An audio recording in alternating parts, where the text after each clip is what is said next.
দুধারে পাহাড় আর মাঝখানে নদী। আর দেখো এই দৃশ্যটা কিন্তু দেখতে খুব সুন্দর লাগে। তো তার জন্য তোমাদেরকেও দেখিয়ে দিলাম।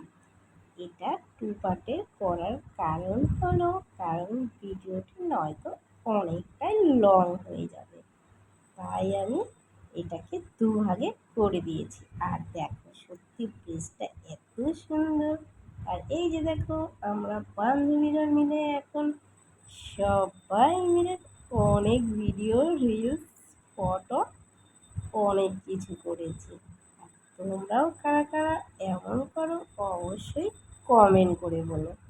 আর দেখো কি সুন্দর লাগছে জায়গাটা, দেখো জাস্ট দুধারে পাহাড় আর পাহাড়, সত্যি খুব সুন্দর। তোমরাও চাইলে ঘুরে আসতে পারো।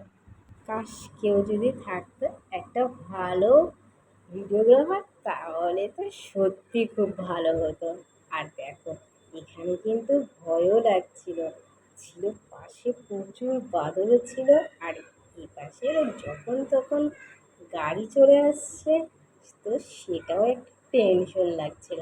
তো যাই হোক, তার মাঝেই আমরা সবাই অল্প অল্প করে করে নিলাম ভিডিওটা। তো আর তোমরা কারা কারা সেবক যাওনি অবশ্যই কমেন্ট করে বলো। আর আমি তোমাদেরকে সেবকের একটা ভিডিও আগে পাঠিয়েছিলাম, যেটা ট্রেনে গিয়েছিলাম। আর এটা কিন্তু বাসে গিয়েছে আর বাসেই এসেছে। তো ট্রেন জার্নিটা একটু সমস্যাই হবে।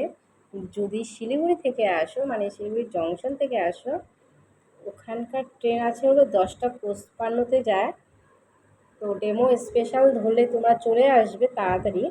কিন্তু কি হয়, মানে এখান থেকে তুমি স্টেশন থেকে ট্রেন স্টেশন থেকে আরও তোমাকে মানে এত দূর আসতে তোমার ভাড়া নিয়ে নেয় হলো ট্রেন স্টেশন থেকে, মানে বাসে করে যখন তুমি মন্দিরে যাবে, তো সেটার জন্য পার হেড করে 20 টাকা।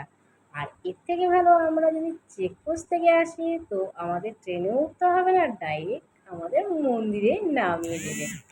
আমরা চলে যাব সোজা 30 টাকাতে মন্দিরের কাছে।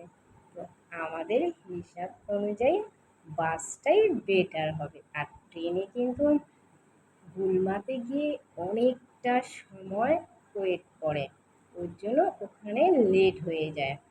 তো আর এই যে দেখো আমরা বাস থেকে এখন সোজা চলে যাব আরেক জায়গায়। আর এই যে সামনেই আমাদের বাড়ি, তো বাড়িতে আর নামা হলো না।